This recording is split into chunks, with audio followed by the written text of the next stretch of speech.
mix of lane dominance here as well as the Rise does get locked in. So it is the Rise, so quite a magic damage heavy team here, 400 Thieves. Yes, Ezreal is going to be the physical damage there. Late game, now looking at a Cloud Drake, but he's spotting Froggen, some decent damage here, and the rest of the comp is around. Here's the first ult of the game, going for the dive, trade it back and forth, and let's see what they're going to find themselves. The stopwatch immunity part of this, but still low health onto Anda. Quick heal, and first blood comes through the contract, but the trade kill's coming across the 1-for-1 in contract without flash. Where can he quite go? After Loba gets away as well. Bang jumps in for more, and the Realm Warp maybe for another one. No, out goes the Kai'Sa is going to be pretty strong and has a nice little advantage there from the bot side of the map, so they're feeling pretty good. They're feeling pretty good. The Cloud Drake picked up there for 100 Thieves. That's going to feel good on their side. The move speed is quite nice, and a trade to the mid side, and a stopped Rift Herald attempt. Oh, wow, the rest of the team came across, though. Suddenly, Lissandra's dead, so Frog can probably finish it off. Yeah, it's going to be 2 plates picked up. It's going to have a lot of bonus for this now. You will lose a lot of... Very low, at least.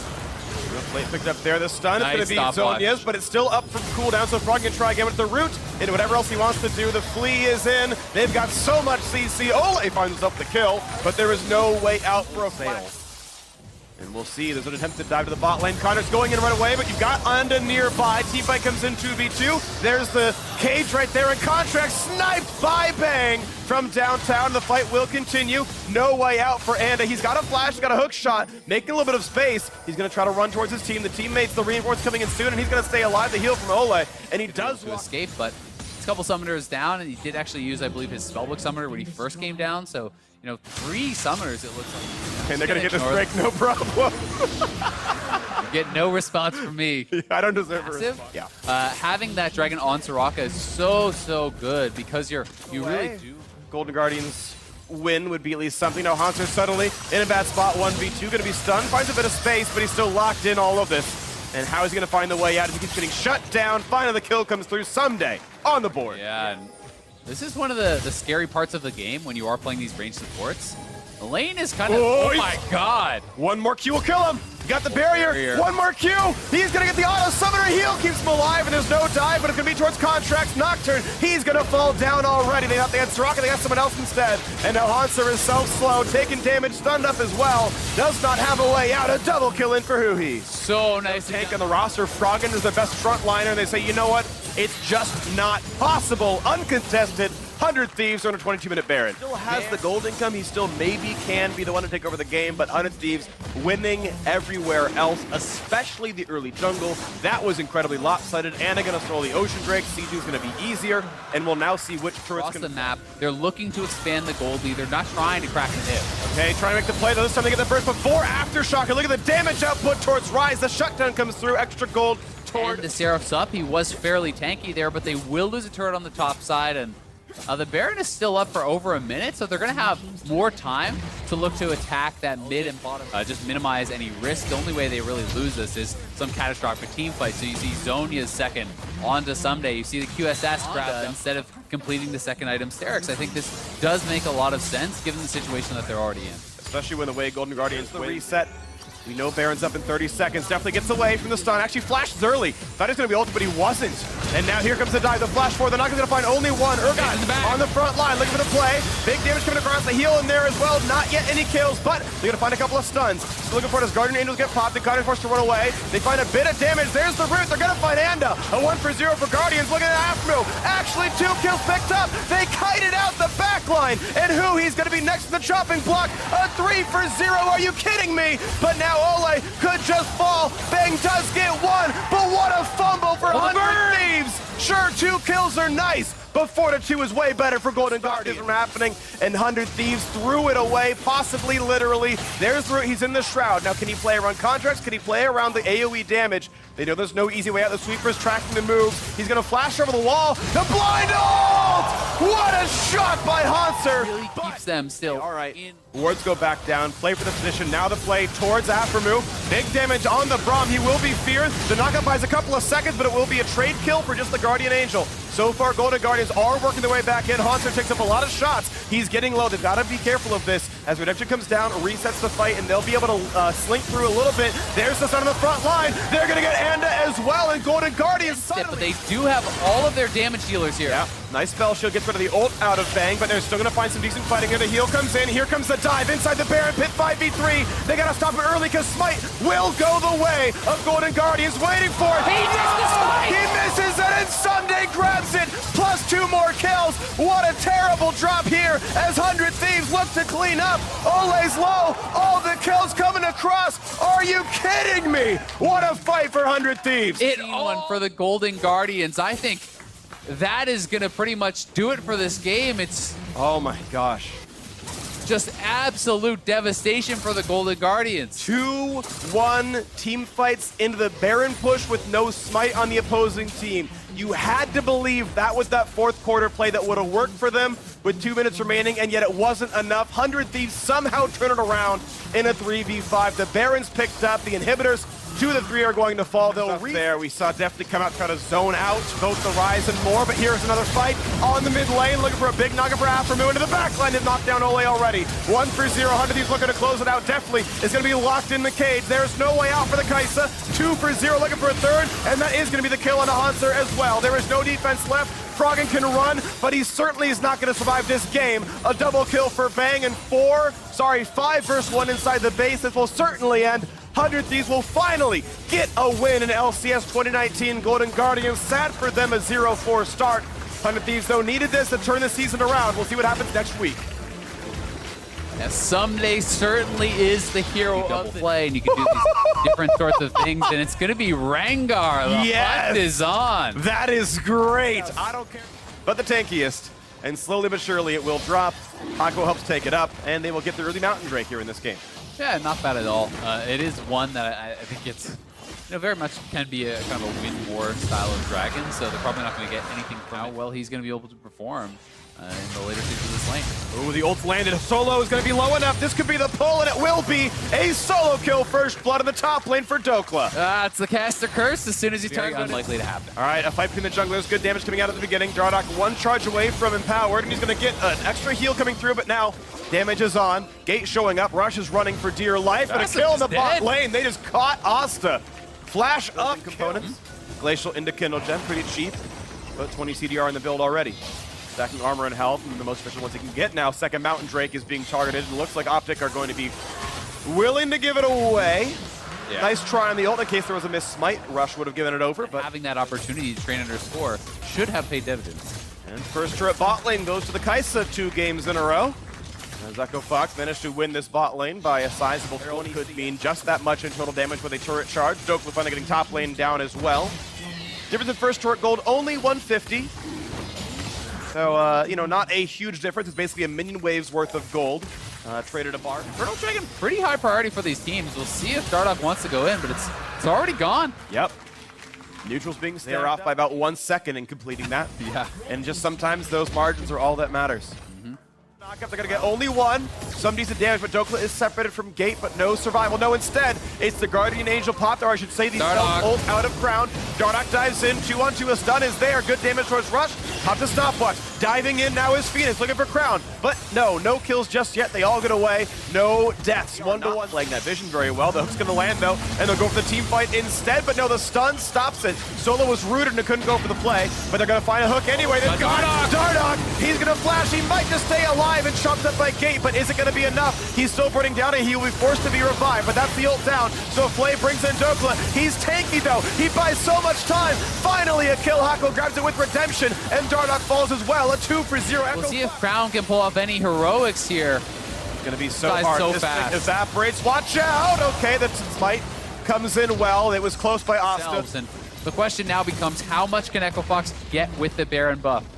Another round of solo to stop the redirection of that ultimate from Dardock, and that was fantastic, but does get caught out in his ultimate, hooked in. The Resurrect has had to be used, and you can see the Stoneblade Urgot buying so much time, but Asta was already chunked out and pushed back. Dardock was very low on health, and Hako landing another great... Right now, Baron power play, 2,400. They've got a lot they can do as the turrets are falling across the map. You're seeing Phoenix... Much additional gold now really is kind of being benefited from for this Echo Fox team as he's cranking out these upgrades. Yeah. Oh my, you actually just one-shot things with Mystic Shot. Like, it's just, the game just ends, the next just dies on its own. Well, Dokla gonna be knocked up, but they've got a Tom Kitch nearby. They grab, he's gonna stay safe for now. Looking at a possible re-engage. Hook's not gonna land though, so it's not gonna happen yet. Crown though, just gonna clear minions away and gonna keep the base alive. 23 seconds left on Baron buff. They crash mid, they crash bot. Look at the Hook, not gonna find that though. Instead, the wave clear comes through, the turret is low, a couple more shots. That cannon minion's gonna do the hard work, and it's going to fall. Now an open inhibitor. Horn comes across, they find the knockup at a 2. Not yet the chase though, just sitting there with the front line is Solo. He's gonna come back though in the stun though. This could be dangerous. Rush has to get out, he's so low, but doesn't get grabbed. And just barely able to run away. But this could be the dive. Where is the kill gonna come from? His Baron buff time's out. Optic, they've put the revive on Dardoch, but it's gonna time out for too long, and he jumps in when it's already gone. No kill for. Looking at Solo, but he's got a lantern, and out he goes. Now the re-engage. Here comes Call of the Forge God to jump in for Rush. Doesn't get stunned up. Instead, they've got to kill in the front line. There's the Resurrect on the Crown, but he's going to be surrounded without an escape route. This is going to be the first kill. Apollo grabs that. Now on Dokla. Fights on 2 different fronts. Phoenix is low, but they've got the reinforcements. Gate's going to drop as well. Apollo diving in for more. Nearly gets Asta. The snipe's not going to land for either one, but he's going to find a kill. So we'll see if they can try to contest, but I think this is just Dokla going into his death. Last goes into the 1v4, hoping to buy some time to hope for some kind of opening, but Stoneplate's not going to be enough. It will be another kill. It will not be an option for him, and this will certainly be now an uncontested, aside from that. And this time it's not going to be there. Good pick up there, Echo Fox. That passive hit just barely allowing Asta to survive, and it was a nice ultimate from Dokla to trade one. They are looking very strong. This could be the death knell right now, and Optic could drop to 2-2. And Fox could raise to that one. The attempted engage towards Rush not going to be found. Here's the Call of the Forge God, double knockup.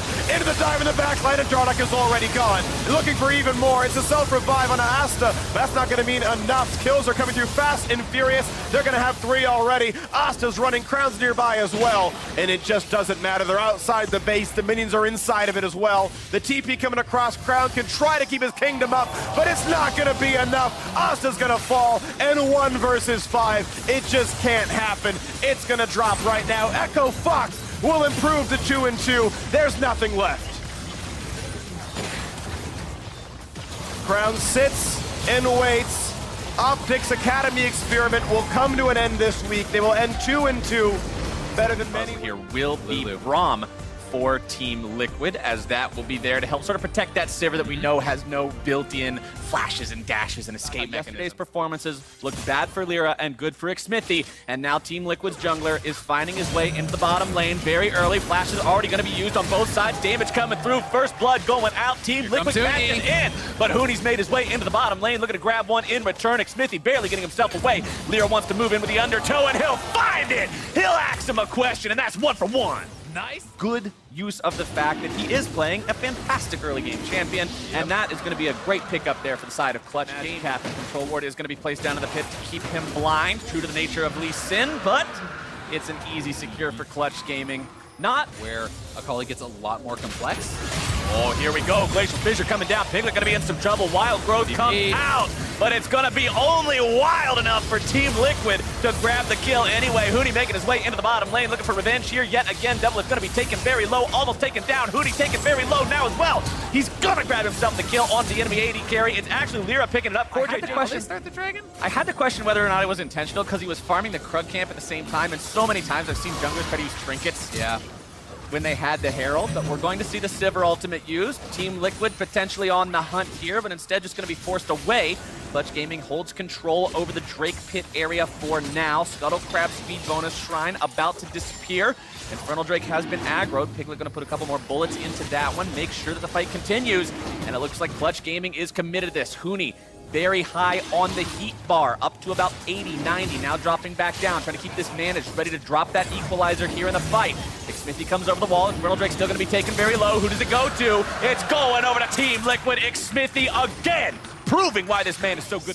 Slight farm lead over his opponent in Jensen, but Jensen actually the man with the bounty because of the overall team. Yeah, and they are very good at being able to actually continually increase those advantages. They are looking up to the top side here for Damonte. Jensen going in. Damonte will go ahead, pop the ultimate here. Jensen, World Ender still building up in the Bloodwell. Hooney's made his way into the top lane now, looking to find some further damage onto both members of Team Liquid. Jensen's World Ender will expire. Xmithy going in, making a kick back onto Hooney, who will be taken low. Xmithy going into the stasis. That's why I called it out earlier. It is a game changer, and Xmithy will grab himself a kill. Just beautiful play there from Smithy. The kick flash, getting a kill onto Hooney after he had TP'd in, and they're going to be able to take the top lane turret. But Clutch do fight back, knocking down one of their own in the mid by this wave. But Clutch is the ones to gain mid lane control now. Damonte is pushing this in, so we'll see if TL try to force the issue. They may just look for the fight. Here we go. Jensen popping the Ghost Blade, looking to go in here. Lyra's going to be taken very low. Hooney dropping the Equalizer down now into the river. Still low HP on the Clutch Gaming jungler. Hooney trying to get himself away, will be able to escape the chains. But health bars are hurt on the side of Clutch Gaming. The Equalizer's been expended, but the catch is down onto Impact, and that's a pretty big pick. 5 versus 4 now for the side of Clutch Gaming. Impact has not been able to contribute anything. He's already been killed off, but now Clutch Gaming will be cut to pieces. Jensen will end their world, and that is a double kill. Damage-heavy composition like this. Ooh, it's scary. Top lane tier 2. Being targeted now as well by the side of Team Liquid. CoreJJ getting himself in a fight. 1 versus 3. 2 redemption. Called down as Piglet's going to be in some trouble. Vulcan also taken very low. The Clutch Gaming AD carry's already been popped. Damonte will grab a return kill onto Xmithy as Lyra will go down. The double kill over to Impact before he falls. It is a 2 for 3, a triple kill for Impact. Damonte and Hooney looking to clean up Jensen and Somewhere between 65 and 80 magic resistance currently, so no matter which one you're hitting, the item is not cost effective at the current point in time. Yes, you can say you're building it for later on when more magic resistance comes in. He's up against Hooney, who is known for those carry versus carry matchups, and Impact's doing a great job. Here goes TL. CoreJJ going in, looking for the Glacial Fissure. It's going to be Lyra having to pop the Ragnarok, but Piglet has been popped himself. Clutch Gaming's already lost their AD carry. Cost will this fight carry? It looks like it might be Hooney on the bottom side. Impact going into the stasis to just make sure he keeps himself safe, as that is the sign for Team Liquid to go for Baron. They say we're 10,000 gold ahead, you're 80 carries in the dirt, we are taking this Baron, and this could be the death knell for Clutch Gaming. Yeah, and it should be their Baron. They're going to TP in and try to actually contest it. We'll see if they can make anything happen here, though. It's a Rumble with no ult. What's he going to do? Yeah, menacingly look at you while you take it? This is not a play that's going to work out too well for Clutch. They spin the teleport, the #1 team in the league. They look like the #1 team in the league. People were expecting them to be the #1 team in the league. And when you're expected to be #1, what I look for is, okay, now what tells me a team better than good is a clean finish. With this lead, Team Liquid should end the game on this Baron. Let's see if they can find it. Xmithy will be kept alive. Good teamwork there, making sure that the jungler doesn't get taken down. Hooney's already going to be eliminated. So much damage coming out from Double Lift. Jensen wants to go into the middle of everyone, able to find a little bit of damage. But Damonte stays alive with the stasis. CoreJJ having to go into it himself to keep himself alive. Damonte brought down next. Piglet going to evaporate under the might of the boomerangs from Double Lift. Team Liquid, 3 down on the side of Clutch Gaming. They should do exactly what I just proclaimed and find that win right here. Yeah, that's going to do it here. Can easily end through top. No chance for Olaf and Lulu to hold on against 5 TL members looking to stay undefeated. It looks like 4-0 is not just the dream, it's the reality. Here for the predicted best team in spring 2019, Team Liquid makes it look easy and take down Clutch Gaming 36 minutes in. A very clean game here from TL. Hey, I'm going to do Dragon by myself on isolated claws. So always interesting, at least to me, to track the sort of state of Kha'Zix's evolutions in the meta. Iron to Challenger. Yeah, starting Iron to Challenger 1v9 stream. Hog, why is this not banned? That's how you evolve your E. But now Viper's in the top lane, gonna be dropping very low. Pops the World Ender, broken blade in some trouble. It's first blood over to FlyQuest. They get themselves out. Viper does want to try to fight. Would be a tough engage. Turtle is moving over, and so is Cobelter, but they're just so zoned. Yeah, Sven was doing a good job there. 2 Mystic shots plus the True Shot barrage onto JJ. So either way, we get to have a fun time. I actually don't know what the stat spot looks like, but I'm sure he looks silly. It's a computer, so... Well, that computer's getting fouled. FlyQuest now going for the initiation into the bottom lane. Then in some trouble, going to be taken very low. The damage comes through, and Turtle goes wild, grabbing himself a double kill. Beautifully done there, showing off that orb. Many things capable of taking superhuman down powers, but those mighty foes. Only Turtle is capable of taking down turrets so far in this game, and that will bring FlyQuest up to a 3,000 gold lead over their opponents. They're going to equalize the Drake count now as well, picking up the Cloud Drake here for themselves. Also, Misfire. We'll see if TSM take this Rift Herald for free, or if FlyQuest is able to make something happen. TP's coming in. Pobelter goes over the wall, finds about half HP onto Acadian instantly. JJ moving forward, going to be under a lot of pressure now. Acadian taken very low, has to go into the stasis right now. Turtle looking to find some damage even further. JJ taken down almost, but now he's out of the picture. Can FlyQuest find anything? Sven's going to be taken very low himself. Pobelter grabbing the kill onto that one. Bjergsen wants to chase after Turtle, but he's not able to find him, and now he's trapped behind enemy lines. Saving Private Bjergsen is gonna be a box office flop, baby, as Turtle unloads and finds a killing spree on the here. They're really happy about their position now, and they very likely have done their full review from yesterday. Oh, Acadian going over the wall, looking to start things off here. Smoothie into the middle of the mix now as well. Santorin immediately going to be eliminated. Sven providing that damage, the artillery for TSM, as Bjergsen's coming around from behind, and FlyQuest has to get the hell out of it. Good job using Shelly as the distraction, while Infernal is the real gambit they're going for here. Looking to now initiate onto Viper, stunning him up, goes into the World Ender on time, won't be able to bring him down, does drop a lot of damage back into TSM in retaliation. JJ is going to have the Ornhorn blocked up, but the cost is Smoothie's life. TSM get themselves the Smoothie grabbing the Infernal. This time he was able to block out the Ornn ultimate and prevent the rest of his teammates from going down. Do make it objective for objective, but now TSM are going to come back and say, all right, Shelly did most of the work, we'll just come in here, sleep the rest team fighting. Yeah. This team will be able to take their opponents down in a late game 5v5 situation, and it all comes down to whether or not they're going to be given the opportunity. Pobelter goes into the stasis, keeping himself alive for now, has to try to get away, but Sven goes up the wall, looking to find some damage. Sven taking very low now as well, and Viper grabs the kill onto the TSM 80 carry, making it a 1-for-0. You actually get out that blue orb. Drowsy down in a broken blade. It looks like this is FlyQuest saying it's time to go, but JJ's already been eliminated. Will be a 1-for-1 trade. Both supports going to be out of the picture here. Immediately Turtle looking to make the fight happen onto broken blade. Sven shooting the mystic shot over the wall, not able to find the damage, and now Viper is onto him. Can he sink his fangs into the 80 carry yet again? No, sir! Santorin goes in and rips him to shreds. Pobelter goes on a rampage to find the kill for himself. It's Maybe 2 it goes better for FlyQuest, and likewise, Pobelter and Turtle almost getting killed. A little bit more damage might be able to do it. Didn't finish him. FlyQuest does not actually finish off the enemy jungler. However, they will force him low enough that he can't contest the objective, and the Ocean Drake will go over to the side. Spot it. Baron's down to about 1/4 HP. Sleepy Trouble Bubble comes in. Baron is still going to be taken very low, but it's swallowed by Pobelter! That's a huge play! He goes unstoppable. He takes down the enemy support. Broken Blade is broken in half, and Turtle is unstoppable. Members down on TSM. They are looking to crack at least one inhibitor here. The notorious P jumping into the pit, making what could very well be the game-winning play for his team, as they now sit atop a nearly 10,000 gold lead, and TSM's inhibitor goes right into the dumpster. Did what had to be the biggest play of the day. If you see something bigger, make sure you let us know. You aren't even watching. You got us on the second monitor or something. That don't even count, but Pobelter and FlyQuest are going to make the most of this Baron now. Pushing down the killer instinct, he's in. Yep. And that is the FlyQuest game plan, as they'll take their third elemental Drake of the game. That will be the final one. He's died 4 times in this game. FlyQuest has done a wonderful job making sure that they've got his number, as Bjergsen will now have his own card pulled. They're jumping on him, they're finding the stasis, they're finding the damage, they're not able to find the kill, and the grinder for Broken Blade is going to put FlyQuest into a fleeing animation. The shutdown over onto Wild Turtle. It's a double kill for FlyQuest to decide when they're going to fight again. We have to pull the trigger here.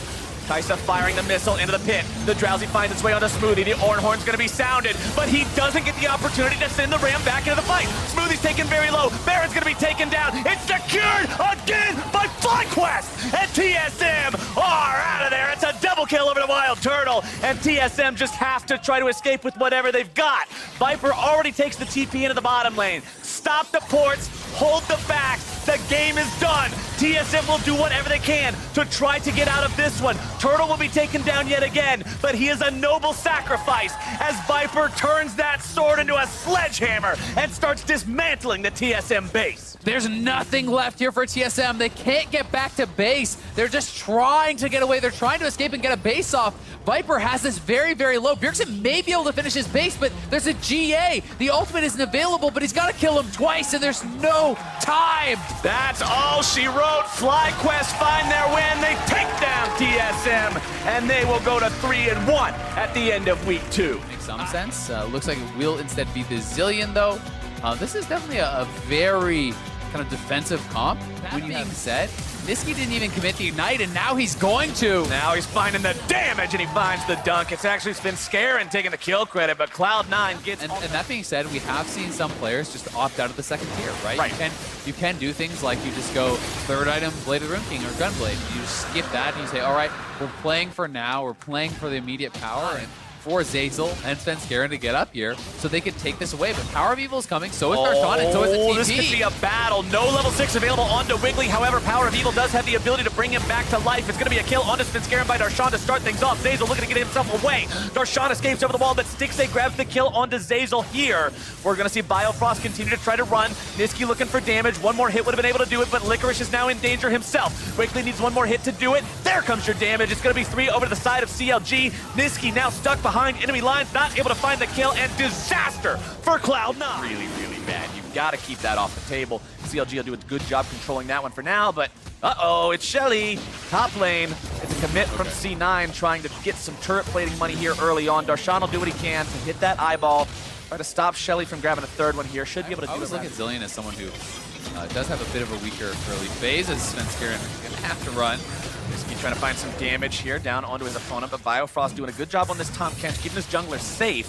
Niski having popped the World Ender does mean this could be trouble for the side of Cloud9 as Svenskeren gets himself set up for an ult down to bottom. Potential dive here on a sneaky. Cut Cloud9 off. 2 TPs coming in. This is a massive commit from CLG, but this could be a mistake as well. Stasis coming in. Darshan running straight at them, seeing if maybe he can make this happen. But for all the resources poured into this bucket, Cloud9 just saying, no thank you, see you later. Train ran off the tracks there. Darshan not able to connect. Derailed. Yeah, it does get derailed. We'll see who gets it first. That is going to be a ton of armor on this turret with 4 members around as the plate went down. Licorice is up on the top side. I assume they're going to get it first. Turret plating fell Very right close. at the very end. Yeah, it was to see that. You commit 2 teleports. 5-man bot. It's a solo queue classic. 5-man bot, the solo queue classic. But in solo queue, normally you're side lane for Licorice, but they're looking for a pick on him now. now. Boy, that's a lot of CC coming down. You got some initiation potential on CLG. They're going to grab the pick onto the enemy top laner. Licorice evaporates as Power of Evil quickly finds himself witness to the power of Niski. As the Glacial Fissure comes over the wall, CLG feels a little chilly, but they're not too worried about it. As the Mountain Drake is now vulnerable, Biofrost gives it a lick, and that starts things off.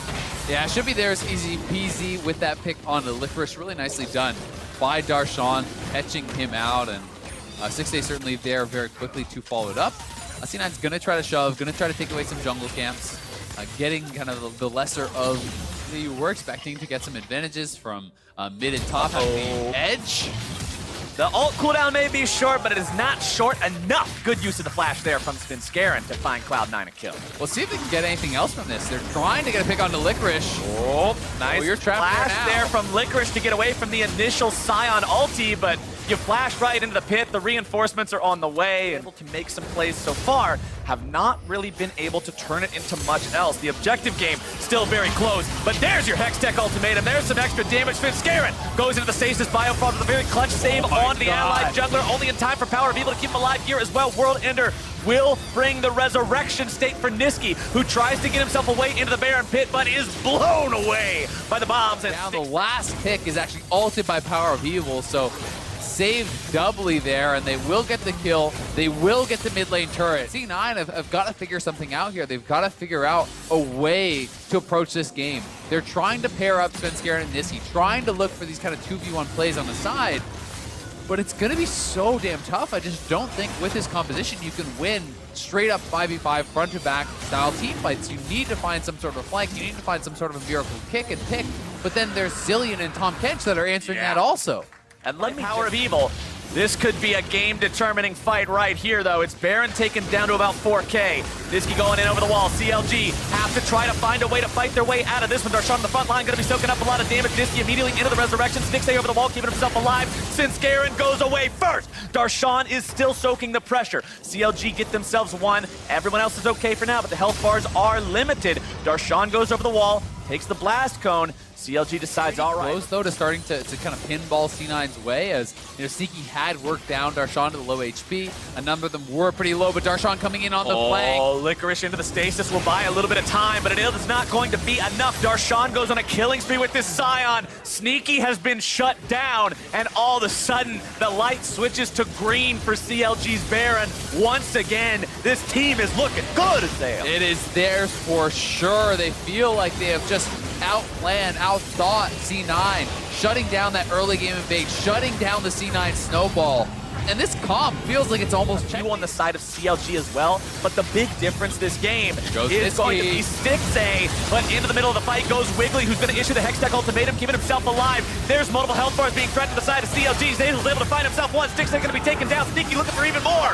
Power of Evil expires, and Wiggly and Darshan stand alone. Darshan says, see, as Wiggly's forced to run, and Cloud9, Azale, they finally find what you were talking about. They threaten everyone at once, and they just destroy CLG. And it looks like Darshan was not with the team at the start of that fight. I believe he was down on the side lane. Double-tier hyper carry build, and that second one is almost stacked. It'll be around 29. Hold on, and then you will have kind of withstood that storm. Look at Stixay's positioning. He's so aggressive. He can arcane shift forward because Biofrost is right behind him with the Devour. There's no real danger there for Stixay. As more pressure will be applied to the tier 3 turret. The fact they had that flub in the mid lane, still command a 4K lead. Yeah, still doing well by all means, but that Baron power Closer than that. It's practically even ground at this point in time. Unless you count the Drakes, which are honestly worth quite a lot for the side of CLG. Stixay going to be tanking the Baron, goes over the wall now, looking to find some damage onto Spinskaran, who's taken very low and immediately goes into the Resurrection on the GA. Niski now looking to cause some disruption himself. World Ender is going to cause him to revive here now too. Biofrost barely going to be kept alive. Spinskaran gets himself out. Niski gets himself out. CLG make a two-man so easy to do, and CLG will find the Baron. Really well maneuvered here by CL. And the victor. And I mean, if you get a 6th Dragon Elder, we saw 6 Dragons earlier today. I still don't think I've ever seen a 6th Dragon Elder. Now anyway, he has the BF sword. Both tier items have completed the evolution. True Shot Barrage blocked up by the Unbreakable there. Good job from Zazel, making sure that ultimate doesn't do any more damage than it already did. Biofrost pops the ulti to bring Power of Evil into the mid lane to grab some more damage onto that tier 3 turret. CLG being careful to not allow themselves to be engaged on, but again, what is the engage even going to be? Spinskaran finds the Sonic Wave, but there's no way for him to make anything really happen there. Stixay's damage onto Spinskaran and Sneaky is just insane with these Mystic shots, and Cloud9 is succumbing to the same problem FlyQuest did yesterday. We can't engage on the CLG comp. How do we deal with these guys? And CLG is playing it slow. They're playing it comfortable. They know they don't have to force anything ridiculous. Just continue this slow and steady wins the race style. Yeah, they're just playing such a smart, measured game out here, and Sneaky can barely even touch Darshan. I mean, he's going for the AP Kaisa. We already have the adaptive in, and here comes the fight. All right, Niski says it's time to go. Biofrost immediately going to be keeping Stixay safe. He tries to get himself away into the back line. Zillion ulti going to be used onto Stixay, but he hasn't died yet, so that is going to be a waste of the ultimate. That might be something Cloud9 can use. They're able to find the kill down onto Wiggly, but it is going to be a trade 1-for-1 for Niski. CLG continuing to look for even more. Darshan wants to chase further. Stixay and Power of Evil both still alive. PoE 1/3 of the cooldown left onto the Chrono Shift. Look at the damage Stixay does onto the turrets. The Nexus turrets are just completely melting. Cloud9 has to push forward here. They've got to try to defend this. Power of Evil only a couple seconds remaining, and then he's got the ultimate ready to go yet again. Stixay can shift forward with that and just immediately start to pressure the remaining members of Cloud9. Sneaky's got a bomb strapped onto his head. He's going to be taking much. The Airy for the kill, and that will surely mean the defeat of Cloud9. CLG will bounce back. They will 2-0 week 2, and they will look